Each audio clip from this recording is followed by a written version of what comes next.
São Pascoal Bailão. Religioso da Primeira Ordem, de 1540 a 1592. Canonizado por Alexandre VIII no dia 16 de outubro de 1690. Nasceu em Torre Hermosa, no Reino de Aragão, na Espanha, filho de Martinho Bailão e Isabel Jubera, a 16 de maio de 1540, festa de Pentecostes, chamada de Páscoa cor-de-rosa, daí chamar-se Pascoal. Provinha de uma família numerosa, pobre e humilde, na qual se vivia, no entanto, profundo espírito religioso, devido à mãe que era devotíssima da Eucaristia. Biógrafos dizem também que era muito generosa em dar esmolas aos pobres. Pascoal não pôde frequentar a escola porque seu pai precisava que ele cuidasse do rebanho, serviço que executou com grande dedicação até mesmo quando este encargo lhe era ocasionalmente conferido por um ou outro pastor. Executando seu trabalho distante do povoado e da igreja, passava horas inteiras em oração, privando-se de alimentos para dominar ou adestrar seu corpo. Era desses que tinham o hábito da flagelação. Longe do ruído, nas montanhas, cuidando das ovelhas, tinha tempo para rezar, meditar, louvar a Deus e venerar Maria.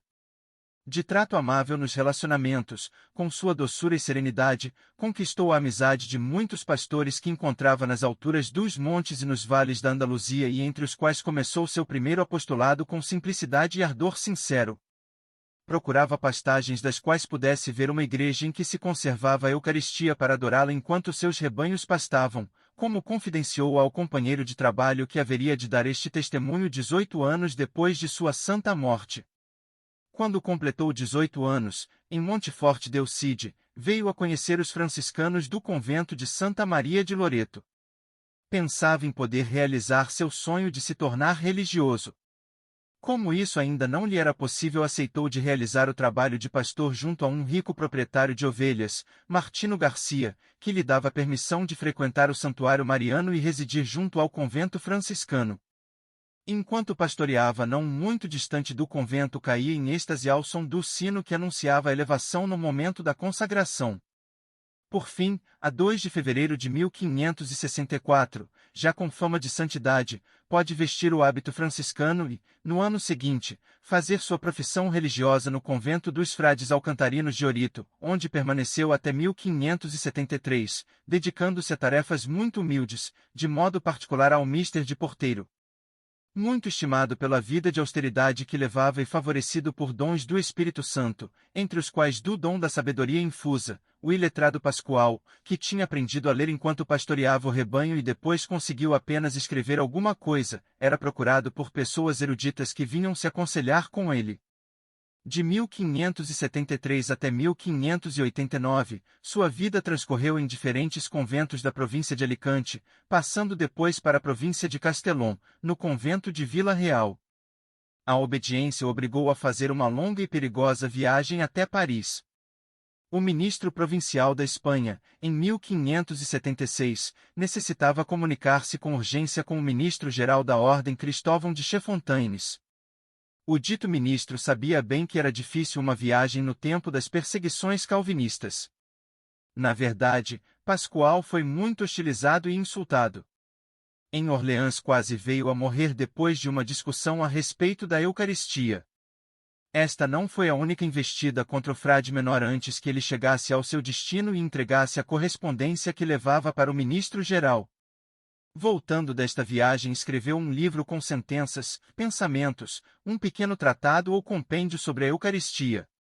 Falava, é claro, da presença real de Jesus neste sacramento e também dos poderes transmitidos ao Papa.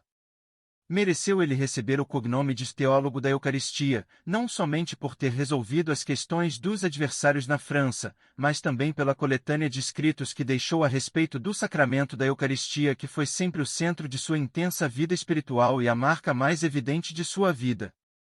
Estando sempre à disposição dos confrades e dos que batiam à porta do convento, Pascoal, além disso, continuava a infligir-se penitências e com isto debilitou sua saúde até o limite de capacidade de resistência. Os últimos anos de vida de Pascoal se transcorreram no convento de Vila Real, em Valência, exercendo sempre o ofício de porteiro e de esmoler, muito estimado por toda a população, de modo especial pelos mais simples e pelas crianças. Todos queriam receber a bênção do frade ao lhe darem uma pequena oferta. Tudo ia sendo assim feito até o dia em que, exercendo seu ministério de esmoler, perdeu as forças. Compreendendo que estava próxima a sua morte, correu ao seu encontro.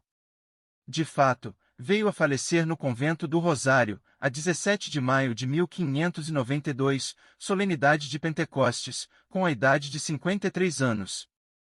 Foram muitos os que vieram dar o último adeus ao piedoso frade. Os biógrafos contam que durante a celebração da missa de Ezequias, no momento da elevação do cálice da patena, seu corpo já enrijecido pela morte reabriu os olhos para fixar o pão e o vinho da Eucaristia, dando assim seu último testemunho de apreço pelo Santíssimo Sacramento.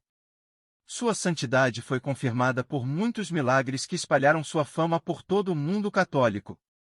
26 anos depois, no dia 29 de outubro de 1618, era proclamado bem-aventurado, beato, por Paulo V e a 16 de outubro de 1690, canonizado por Alexandre VIII.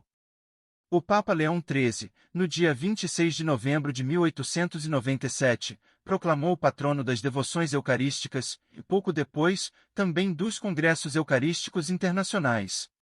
Os restos mortais de São Pascoal Bailão, venerados em Vila Real, foram profanados e espalhados durante a Guerra Civil Espanhola, em 1936-39. Parcialmente recuperados, foram restituídos à cidade de Vila Real em 1952. As imagens do santo sempre o representam próximo a um ostensório. Uns 20 pequenos tratados de sua autoria falam de seu profundo amor pela Eucaristia.